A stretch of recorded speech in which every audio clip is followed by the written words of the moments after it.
ಮಂಡ್ಯ ಇಡೀ ಇಂಡಿಯಾದ ಗಮನವನ್ನ ಸೆಳೆಯುವಂತಹ ಚುನಾವಣೆಯನ್ನ ಕಾಣುವಂತಹ ನೆಲ. ಇನ್ಫ್ಯಾಕ್ಟ್ ಕಳೆದ ಬಾರಿಯ ಚುನಾವಣೆಯಲ್ಲೂ ಕೂಡ ಗಮನಿಸಿದ್ವಿ ಎಷ್ಟು ಹೈ ವೋಲ್ಟೇಜ್ ಕಣವಾಗಿ ಪರಿವರ್ತನೆ ಆಗಿತ್ತು ಮಂಡ್ಯ ಅಂತ ಹೇಳಿ. ಈ ಬಾರಿ ಕೂಡ ಕಡಿಮೆ ಏನಲ್ಲ. ಆದ್ರೆ ಅಧಿಕೃತವಾಗಿ ಅಭ್ಯರ್ಥಿ ಘೋಷಣೆ ಆಗೋಕ್ ಮುಂಚೆನೆ ಒಂದಷ್ಟು ಅಪಸ್ವರಗಳು ಮಂಡ್ಯ ವ್ಯಾಪ್ತಿಯಲ್ಲಿ ಕಾಣೋಕ್ ಸಿಗ್ತಾ ಇದೆ. ಮಂಡ್ಯ ಅಖಾಡದ ಗೊಂದಲವನ್ನ ಪರಿಹರಿಸೋಕೆ ಇದೀಗ ಬಿಜೆಪಿ ಎಂಟ್ರಿ ಕೊಟ್ಟಿದೆ. ಸಚ್ಚಿದಾನಂದ ಸುಮಲತಾ ಅವರ ಆಪ್ತ ಕೂಡ ಕೆಲ ಕಾರಣಗಳಿಂದ ಮುನಿಸ್ಕೊಂಡಿದ್ರು. ಇತ್ತೀಚೆಗಷ್ಟೇ ಮತ್ತೆ ತಮ್ಮ ನಿವಾಸಕ್ಕೆ ಕರೆಸ್ಕೊಂಡು ಸುಮಲತಾ ಅವರು ಒಂದು ಮೀಟಿಂಗ್ ಅನ್ನ ಕೂಡ ಮಾಡಿದ್ರು. ಅದೇ ಸಚ್ಚಿದಾನಂದ ಅವರ ಜೊತೆಯಲ್ಲಿ RSS ಹಾಗೆ ಬಿಜೆಪಿಯ ನಾಯಕರಾಗಿರುವ ರಾಜೇಶ್ ಮಾತುಕತೆಯನ್ನ ನಡೆಸಿದ್ದಾರೆ.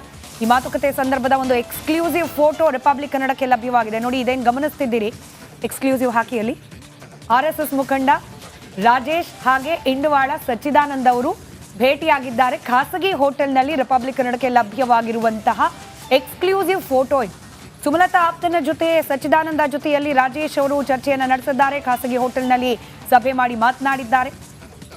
ಮಂಡ್ಯದಲ್ಲಿ ಕುಮಾರಣ್ಣ ಸ್ಪರ್ಧಿಸಿದ್ರೆ ಒಳ್ಳೆ ಫಲಿತಾಂಶ ಬರುತ್ತೆ. ಸುಮಲತಾ ಅವರಿಗೆ ಬಿಜೆಪಿ ಒಳ್ಳೆಯ ಸ್ಥಾನವನ್ನ ಮುಂದಿನ ದಿನಗಳಲ್ಲಿ ನೀಡಲಿದೆ. ಮಂಡ್ಯದಲ್ಲಿ ಯಾರೇ ಅಭ್ಯರ್ಥಿ ಆದರೂ ಕೂಡ ನಾವು ಕೆಲಸ ಮಾಡ್ತೇವೆ. ಇವತ್ತು ಮಂಡ್ಯ ಜಿಲ್ಲೆಯ ಬಿಜೆಪಿ ಪ್ರಮುಖರ ಜೊತೆಯಲ್ಲಿ ವಿಜಯೇಂದ್ರ ಸಭೆಯನ್ನ ಕೂಡ ನಡೆಸುತ್ತಿದ್ದಾರೆ. ಶತಸಿದ್ಧ ಕುಮಾರಸ್ವಾಮಿ ಅವರು ಅಲ್ಲಿ ನಿಂತರೆ ಗೆಲ್ಲೋದು ಅಂತ ಹೇಳಿ ಸಚ್ಚಿದಾನಂದ ಅವರು ಮಾತನಾಡಿದ್ದಾರೆ ಕೂಡ. ಬಟ್ ಉನ್ನತ ಸ್ಥಾನಮಾನ ಕೊಟ್ಟು ಆ ಭರವಸೆ ಕೊಟ್ಟಾದ ಬಳಿಕವೇ ಸುಮಲತಾ ಅವರು ಹಿಂದೆ ಸರಿಬಹುದು ಅಂತ ಅನ್ಸುತ್ತೆ. ಮೋಸ್ಟ್ಲಿ 2 ದಿನದಲ್ಲಿ ಸಭೆ ಮಾಡ್ತಾರಂತೆ ನಿರ್ಧಾರ. ಬಟ್ ಪಕ್ಷೇತರವಾಗಿ ಸ್ಪರ್ಧೆ ಮಾಡೋದು ಡೌಟ್ ಅಂತ ಹೇಳಲಾಗ. ಹೌದು, ಯಾಕಂತಂದ್ರೆ ಕಳೆದ ಬಾರಿ ಇದ್ದ ಫೋರ್ಸ್ ಇದೆಯಲ್ಲ, 2ನೇ ಬಾರಿ ನಿಲ್ಲುವಂತ ಸಂದರ್ಭದಲ್ಲಿ ಎಷ್ಟೇ ಪ್ರಭಾವಿ ನಾಯಕರಾದರೂ ಕೂಡ ಒಂದಷ್ಟು ಆಡಳಿತ ವಿರೋಧಿ ಅಲೆ ಅನ್ನೋದು ತಟ್ಟಿರುತ್ತೆ. ಇನ್ನು ಕ್ಷೇತ್ರ ವ್ಯಾಪ್ತಿಯಲ್ಲಿ ಮತದಾರರು ಕೂಡ ಬದಲಾವಣೆಯನ್ನ ಗಮನಿಸೋ ಅಥವಾ ಬಯಸೋ ಸಾಧ್ಯತೆ, ಅದರಲ್ಲೂ ಈ ದೋಸ್ತಿ ಆಗಿರೋದ್ರಿಂದ, ಮೈತ್ರಿ ಆಗಿರೋದ್ರಿಂದ ನಮಗೆ ಅವಕಾಶ ಬೇಕು, ನಮ್ಮ ನೆಲೆ ಇದು, ನಮ್ಮ ಭದ್ರಕೋಟೆ ಮಂಡ್ಯ ಅನ್ನೋ ಕೂಗು JDS ನಿಂದ ಕೂಡ ಬಹಳ ಪ್ರಬಲವಾಗಿ ಕೇಳೋಕೆ ಸಿಗ್ತಾ ಇರೋದ್ರಿಂದ ಸುಮಲತಾ ಅವರಿಗೆ ಗೊತ್ತಿದೆ ಆ ಕ್ಷೇತ್ರದಲ್ಲಿ ನಾನು ಇನ್ ಕೇಸ್ ಏನಾದರೂ ನಿಂತರೆ ಈ ಅಭೂತಪೂರ್ವ ಬೆಂಬಲ, ಒಗ್ಗಟ್ಟಿನ ಬೆಂಬಲ ಅನ್ನೋದು ಸಿಗೋದು ಕಷ್ಟ ಇದೆ ಅನ್ನೋದು ಗೊತ್ತಿದೆ. ಈ ಬಾರಿ ಕಳೆದ ಬಾರಿ ತರ ಫೋರ್ಸ್ ಇಲ್ಲ ಅನ್ನೋದು ಗೊತ್ತಿರುತ್ತೆ. ಹಾಗಾಗಿ ಬಹುಶಃ ಹಠ ಮಾಡಲಾರರು ಸುಮಲತಾ ಅವರು ಅಂತ ಸೈಲೆಂಟ್ ಆಗಬಹುದು ಅಂತ. ಸೊ ಮತ್ತಷ್ಟು ಡೀಟೇಲ್ಸ್ ಅನ್ನ ಪಡ್ಕೊಳ್ಳೋಣ. ನಮ್ಮ ಪ್ರತಿನಿಧಿ ಆನಂದ್ ಇದ್ದಾರೆ ಮಂಡ್ಯದಿಂದ. ಆನಂದ್, ಈಗ ಸುಮಲತಾ ಅವರ ನಡೆ ಬಗ್ಗೆ ಬಹಳ ಕುತೂಹಲ ಇತ್ತು. ಬಟ್ ಅವರು ಸೈಲೆಂಟ್ ಆಗೇ ಇರ್ತಾರೆ. ಉನ್ನತ ಸ್ಥಾನಮಾನದ ಭರವಸೆ ಬಿಜೆಪಿ ಪಾಳೆಯಿಂದ ಈಗ ನಾವು ಗಮನಿಸ್ತಾ ಇದ್ವಿ. ರಾಜೇಶ್ ಅವರು ಸಚ್ಚಿದಾನಂದ ಅವ್ರನ್ನ ಭೇಟಿ ಮಾಡಿ ರಹಸ್ಯವಾಗಿ ಮಾತುಕತೆ ಆಗಿದೆ ಅಂದ್ರೆ ಏನಾದ್ರೂ ಅವರ ಮೂಲಕ ಸಂಧಾನ ಆಗ್ತಾ ಇದೆಯಾ? ಉನ್ನತ ಸ್ಥಾನಮಾನದ ಭರವಸೆ ಅವರ ಮುಖಾಂತರ ಸುಮಲತಾ ಅವ್ರಿಗೆ ನೀಡಲಾಗ್ತಾ ಇದೆಯಾ? ಈ ಬೆಳವಣಿಗೆ ಬಗ್ಗೆ ಏನ್ ಮಾಹಿತಿ ಕೊಡ್ತೀರಿ?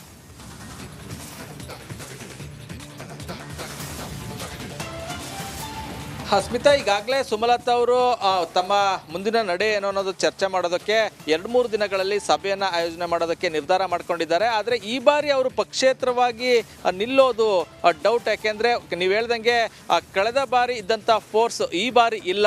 ಯಾಕೆಂದರೆ ಪ್ರತಿ ತಾಲೂಕು ಅನ್ನೋದಕ್ಕಿಂತ ಪ್ರತಿ ಬೂತ್ ಮಟ್ಟದಲ್ಲೂ ಅವರ ಪರವಾಗಿ ಕೆಲಸ ಮಾಡೋಕ್ಕೆ ಮುಖಂಡರುಗಳು ಬೇಕಾಗಿರ್ತಾರೆ. ಆದರೆ ಕಳೆದ ಬಾರಿ ಕಾಂಗ್ರೆಸ್ ಹಾಗೂ BJPಯ ಮುಖಂಡರುಗಳು ಬೂತ್ ಮಟ್ಟದಲ್ಲಿ ನಿಂತು ಕೆಲಸ ಮಾಡಿದ್ರು. ಅವರ ಗೆಲುವಿಗೆ ದೊಡ್ಡ ಪಾತ್ರವನ್ನ ನೀಡಿದ್ರು. ಆದರೆ ಈ ಬಾರಿ ಕಾಂಗ್ರೆಸ್ನವರು ಅವರೇ ಕ್ಯಾಂಡಿಡೇಟ್ ಆಗ್ತಾ ಇರೋದ್ರಿಂದ, ಮತ್ತೊಂದು ಕಡೆ ಬಿಜೆಪಿಯವರು JDSಗೆ ಬೆಂಬಲ ನೀಡಿರೋದ್ರಿಂದ ಸುಮಲತಾ ಅವರಿಗೆ ಒಂದು ಅಂದರೆ ಆ ಮಟ್ಟದ ಕಳೆದ ಬಾರಿಯ ವಾತಾವರಣ ಇಲ್ಲ. ಹಾಗಾಗಿ ಈ ಬಾರಿ ಚುನಾವಣೆಗೆ ನಿಲ್ಲೋದಕ್ಕಿಂತ ಒಂದು ಬೇರೆ ನಿರ್ಧಾರವನ್ನು ತೆಗೆದುಕೊಳ್ಳೋದು ಬೆಟ್ರು ಅನ್ನೋ ಒಂದು ಭಾವನೆಯಲ್ಲಿ ಇರುವಂಥದ್ದು. ಆದರೆ ಕೆಲವರು ಸುಮಲತಾ ಅವರು ಚುನಾವಣೆಗೆ ನಿಲ್ಲಬೇಕು ಅನ್ನೋ ಒಂದು ಒತ್ತಡವನ್ನು ಅವರ ಆಪ್ತರು ಆಗ್ತಾ ಇದ್ದಾರೆ. ರಾಜಕೀಯ ಭವಿಷ್ಯದ ದೃಷ್ಟಿಯಿಂದ ಸೋಲು ಗೆಲುವು ಏನೇ ಆಗಲಿ, ಆದರೆ ನೀವು ಚುನಾವಣೆಗೆ ಬನ್ನಿ ಅಂತ ಹೇಳ್ತಾ ಇದ್ದಾರೆ.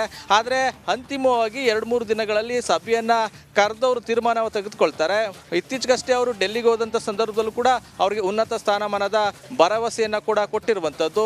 ಇನ್ನು ಅವರ ಆಪ್ತರ ಮೂಲಕ BJP ಹಾಗೂ RSS ಮುಖಂಡರು ಏನು ಯಾವುದೇ ಕಾರಣಕ್ಕೂ ಕೂಡ ಒಂದು ಬೇರೆ ರೀತಿಯ ನಿರ್ಧಾರವನ್ನು ತೆಗೆದುಕೊಳ್ಳದಂಗೆ ಅವರಿಗೆ ಮನವರಿಕೆ ಮಾಡಿಕೊಡಿ. ಯಾಕೆಂದರೆ BJPಯಲ್ಲಿ ಇದ್ರೆ BJP ಯಾವುದೇ ಕಾರಣಕ್ಕೂ ಕೂಡ ಅವರನ್ನ ಕೈಯನ್ನು ಬಿಡೋದಿಲ್ಲ ಅನ್ನೋ ಒಂದು ಸಂದೇಶವನ್ನು ಸಚ್ಚಿದಾನಂದ ಮೂಲಕ ಕೂಡ ರವಾನೆ ಮಾಡಿರುವಂಥದ್ದು. ಇನ್ನು ಸಚ್ಚಿದಾನಂದ ಸೇರಿದಂತೆ ಸಾಕಷ್ಟು ಸುಮಲತಾ ಆಪ್ತರು ಕೂಡ BJPಯ ನಿರ್ಧಾರಕ್ಕೆ ಬದ್ಧ ಅಂತ ಹೇಳ್ತಾ ಇರುವಂಥದ್ದು. ಈ ಹಿಂದೆನೂ ಕೂಡ ಸಚ್ಚಿದಾನಂದ ಹೇಳಿದರು, ನಾನು ಪಕ್ಷ ಏನು ನಿರ್ಧಾರ ತೆಗೆದುಕೊಳ್ತದೆ ಅದೇ ನಿರ್ಧಾರವನ್ನು ನಾನು ಪಾಲನೆ ಮಾಡ್ತೀನಿ ಅಂತ. ಇನ್ನು ಹಾಗಾಗಿ ಅವರು HD ಕುಮಾರಸ್ವಾಮಿ ಅವರ ಗೆಲುವಿನ ಬಗ್ಗೆ ಕೂಡ ಮಾತಾಡ್ತಾ ಇರುವಂಥದ್ದು, ಅವರ ಪರವಾಗಿ ಕೆಲಸವನ್ನು ಮಾಡ್ತೀನಿ ಅಂತ ಹೇಳ್ತಾ ಇದ್ದಾರೆ. ಇನ್ನೊಂದು ಕಡೆ ಸುಮಲತಾರ ಆಪ್ತರು BJP ಅಂದರೆ ನಿರ್ಧಾರವನ್ನು ಪಾಲನೆ ಮಾಡೋದ್ರಿಂದ ಸುಮಲತಾ ಅವ್ರಿಗೆ ಒಂದು ಬಿಜೆಪಿಯ ಈ ಮನವೊಲಿಕೆಗೆ ಸುಮಲತಾ ಅವರು ಶರಣ